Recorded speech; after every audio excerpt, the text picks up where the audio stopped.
अस्सलाम वालेकुम everyone. I am Chaman Zulfiqar from Gujranwala medical college. आज हम डिस्कस करेंगे एमडी कैट के बाद जो कैरियर अपॉर्चुनिटीज़ होती हैं जो स्टूडेंट्स को अवेल करनी चाहिए उनके बारे में। सबसे पहले तो आप लोगों का एमडी कैट ओवर हो चुका है और की भी आ गई हुई है, यूएचएस की भी आ गई है और भी यूनिवर्सिटीज़ की आ गई हुई हैं। तो आप लोगों ने की देखी होगी और आप लोगों को आइडिया हो गया होगा कि आप लोगों के कितने मार्क्स बन रहे हैं, कितना एग्रीगेट बन रहा है। तो जिन लोगों का तो अच्छा एग्रीगेट बन रहा है 90 प्लस या 91 प्लस पे अप्लाई कर रहे हैं, उनके लिए तो बहुत-बहुत कांग्रेचुलेशंस। आप लोगों का इंशाल्लाह हो जाएगा इस बार एडमिशन। लेकिन अब कुछ बच्चे होते हैं जो कुछ पॉइंट से रह जाते हैं या जो लोग नहीं क्रैक कर पाते अपने एमडी कैट को पहली बार, इवन कि उनके एफएससी में बहुत अच्छे स्कोर होते हैं। मैं खुद रिपीटर हूँ, मैंने सेकंड टाइम में अपना एमडी कैट क्लियर किया है। मतलब कि क्लियर तो पहले भी हो गया था, लेकिन गवर्नमेंट सेक्टर का मेरिट मेरा सेकंड अटेम्प्ट में बना है और एफएससी में मेरे मार्क्स भी अच्छे थे। लेकिन होता है इस तरह है कि हम शायद पहली बार में लाइट ले जाते हैं, हमें लगता है कि नहीं हमारे मार्क्स अच्छे हैं तो हम कर लेंगे, लेकिन इतना ईज़ी नहीं होता एमडी कैट। और कुछ होता है कि हमें एक्सपीरियंस भी उतना नहीं होता। तो अगर आप लोगों का मेरिट कुछ पॉइंट से रह रहा है या आप लोग नहीं उस तक लेवल तक पहुंच पा रहे जो आप लोगों की यूनिवर्सिटी के अकॉर्डिंग रिक्वायर है मेरिट आप लोगों के लिए एमडी कैट में, तो आप लोगों ने डिसीजन करना है कि आप लोगों ने किस तरह से आगे लेके चलना है। आप लोगों ने कहीं और एडमिशन लेके साथ साथ तैयारी करनी है या आप लोगों ने सिर्फ अपना पूरा साल एमडी कैट को ही देना है उसकी प्रिपरेशन पे। तो मेरी जो सिंसियर एडवाइस है वो ये है कि दो तरह के स्टूडेंट्स होते हैं एमडी कैट में। एक होते हैं फ्रेशर्स जो पहली बार अटेम्प्ट दी है उन्होंने एमडी कैट की, और एक होते हैं रिपीटर्स जो सेकंड टाइम में अपीयर हो रहे हैं, थर्ड टाइम में या जितनी अटेम्प्ट भी है उनकी, उन्होंने इस बार एमडी कैट दिया है। तो अब आप लोग ये देखें कि अगर तो आप लोग फ्रेशर्स हैं तो आप लोग अपना 1 साल कम से कम ज़रूर दें एमडी कैट की प्रिपरेशन को, क्योंकि ये बहुत इंपॉर्टेंट टेस्ट है। इसने आप लोगों का फ्यूचर डिटरमिन करना है कि आप लोगों ने अपनी सारी ज़िंदगी किस तरह किस प्रोफेशन के तो में जाके गुजारनी है। तो आप लोग एक चांस ज़रूर दें इसको, क्योंकि बाज़-औक़ात बहुत से बच्चे ऐसे होते हैं, इवन कि मैं खुद अपने बारे में कहूँ तो मैंने सेकंड टाइम में अपना मेरिट बनाया अल्हम्दुलिल्लाह। तो पहली बार उतना हमें एक्सपीरियंस नहीं होता, तो बजाए इसके कि आप लोग बाद में रिग्रेट करें कि मैं अगर इसको टाइम देती तो शायद मेरा हो जाता, या मैं अगर इस पे मेहनत करता तो शायद मैं भी आज गवर्नमेंट मेडिकल कॉलेज में होता। तो आप लोग अगर फ्रेशर्स हैं तो 1 साल ज़रूर दें अपनी एमडी कैट की प्रिपरेशन को। सेकंड कैटेगरी है रिपीटर्स की। अब जो रिपीटर्स हैं उनके लिए मेरी ये सिंसियर एडवाइस है कि आप लोगों ने अगर रिपीट करना भी है तो ज़रूर करें। कोई इसमें नहीं है बुरी बात कि आप लोग रिपीट क्यों कर रहे हैं। आप लोग जितनी बार मर्ज़ी रिपीट करें, चौथी अटेम्प्ट किसी ने देनी है वो भी दे। लेकिन इसमें ये बात है कि आप लोग अब अपना साल ज़ाया ना करें, ठीक है? पहले भी आप लोग अपना साल मतलब कि एक हिसाब से वेस्ट ही हुआ ना, अगर आप लोगों का दूसरी बार भी मेरिट नहीं बनता तो। तो इस बजाय इसके कि अब आप एक चीज़ को लगे रहें, आप उस तरफ मेहनत जारी रखें एमडी कैट की। नेक्स्ट टाइम अगर आप लोग दोबारा अपीयर होना चाहते हैं, आप लोग ज़रूर हों। लेकिन इस साल आप लोग कहीं न कहीं अपना एडमिशन सिक्योर लाज़मी कर लें, ठीक है? क्योंकि अब देखें आहिस्ता-आहिस्ता जैसे-जैसे अगला साल आता जाता है, बच्चों के एफएससी में मार्क्स ज़्यादा से ज़्यादा ही आते जाते हैं।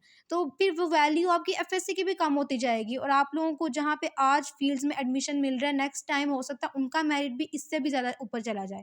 तो आप लोग अब ऐसा करें, रिपीटर्स के लिए मेरी ये एडवाइस है कि आप लोगों ने एमडी कैट अगर रिपीट करना भी है तो कर लें, लेकिन आप लोग उसके साथ कहीं न कहीं एडमिशन ले लें।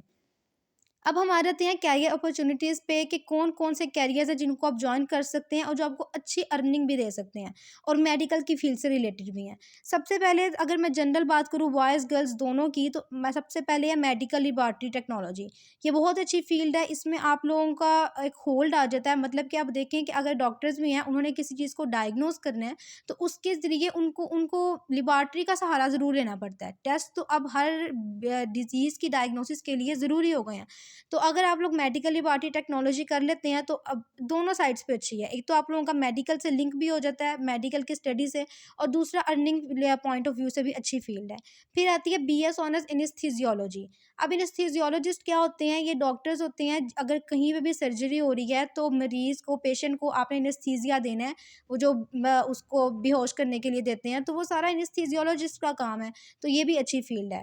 देन आ जाती है बीएस ऑनर्स रेडियोलॉजी। इसमें आप लोगों को जॉब मिलती है एक्स-रे डिपार्टमेंट में। हॉस्पिटल्स के अंदर उनसे डिपार्टमेंट्स होते हैं, इसमें आप एक्स-रे डिपार्टमेंट के साथ डीलिंग करते हैं। फिर आ जाता है बीएस ऑनर्स इन न्यूट्रिशन। ये भी अच्छी फील्ड है। ये एक हिसाब से यही है कि अगर आप देखें जो क्लिनिक्स होते हैं, हॉस्पिटल्स होते हैं अच्छे वाले, वहाँ पे बाकायदा पोस्ट होती है न्यूट्रिशनिस्ट की, जो डाइट प्लान्स बनाते हैं लोगों के लिए कि इन अगर कोई डिजीज़ है तो फिर उसके लिए उसके अकॉर्डिंगली आप लोगों का डाइट प्लान पेशेंट का किस तरह होना चाहिए।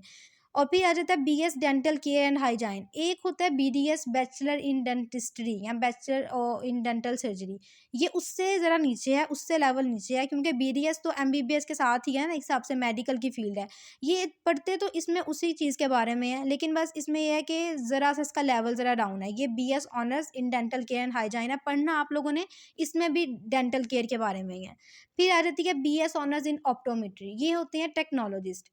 जो सा हॉस्पिटल में आई स्पेशलिस्ट होता है ना, जो डायग्नोसिस करता है, जो सर्जरीज भी करता है आइज़ की, उसके साथ आप लोगों ने देखा होगा कि टेक्नोलॉजिस्ट होता है जो आप लोगों की आई साइट चेक करता है और सारा फॉर्म फिल करता है। वो जॉब होती है बीएस ऑनर्स ऑप्टोमेट्री की, इनको हम ऑप्टोमेट्रिस्ट कहते हैं। इसके बाद आ जाती है बीएस ऑनर्स ऑप्थेल्मोलॉजी। ये भी आई से रिलेटेड है, अच्छी फील्ड है, मेडिकल से भी रिलेटेड है। देन आ जाता है बीएस ऑनर्स कार्डिक परफ्यूजन।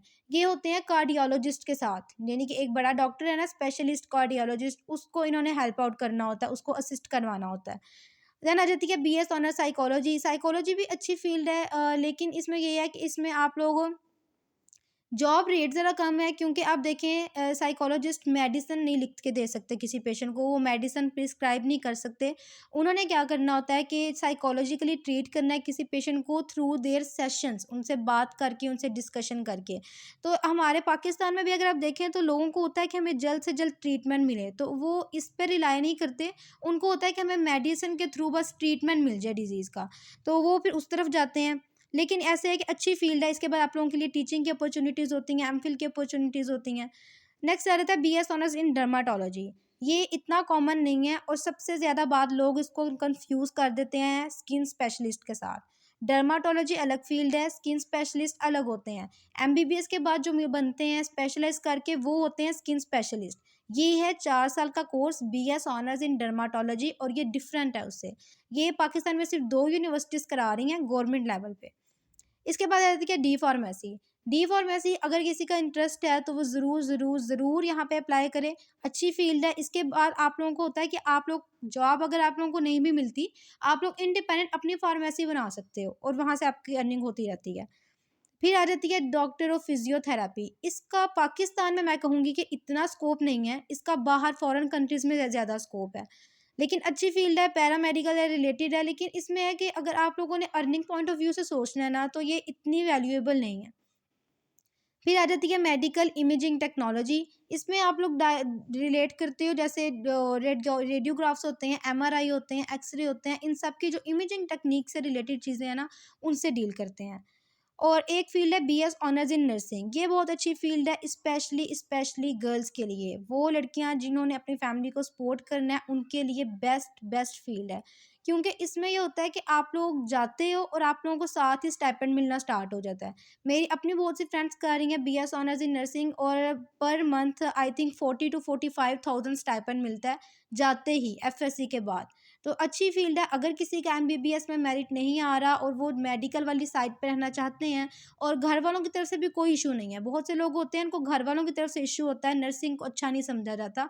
लेकिन अब तो लोगों में अवेयरनेस भी आ गई और अच्छी फील्ड है, और अब ये एक डिप्लोमा भी नहीं रहा जिस तरह पहले ये एक डिप्लोमा होता था। अब तो ये बाकायदा 4 साल का कोर्स हो गया बीएस ऑनर्स इन नर्सिंग। और उसके बाद इसमें भी फर्दर वेराइटीज आ गई हैं, इसमें आप एमएस कर सकते हो, एमफिल कर सकते हो, कुछ भी कर सकते हो आगे।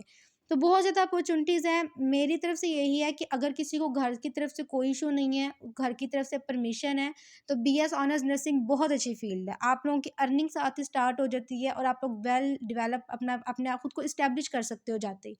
तो ये सारी अपॉर्चुनिटीज़ थी। अगर किसी को कोई भी कन्फ्यूजन हो, आप लोग किसी भी फील्ड के बारे में पूछना चाहते हैं, तो आप लोग कमेंट्स में फ्रीली पूछ सकते हैं। इंशाल्लाह I will try to answer everyone. Thank you so much.